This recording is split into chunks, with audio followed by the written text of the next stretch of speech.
I'm thirsty for some views, so please watch. Google Trends is your best friend when it comes to getting views. So that's why I looked up video games worldwide past 12 months, and the top result is Squid the Animal. That's what I'm gonna speedrun today. I'm gonna make a Squid in Fusion 360 as fast as possible.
So it took me 13 minutes to make this Squid.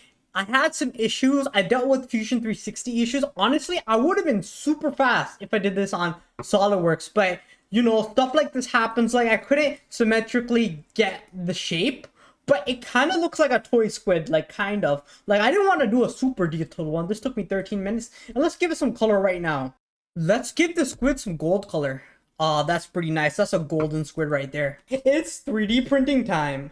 Hello guys, just letting you know this is a different squid. I forgot to save the file. So here's a quick tip. Always save the file. Like, I forgot to save the file. Like, Fusion saves the file automatically, but that's only if you initially save it. Then it'll auto save afterwards. Yeah, guys, always make sure you save the file because I had to completely redo the squid.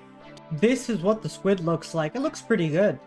If you like this video, please comment to tell me what should I speedrun next when it comes to catting. Like, I want to make myself better at cat, so bro, go wild with the suggestions in the comment section.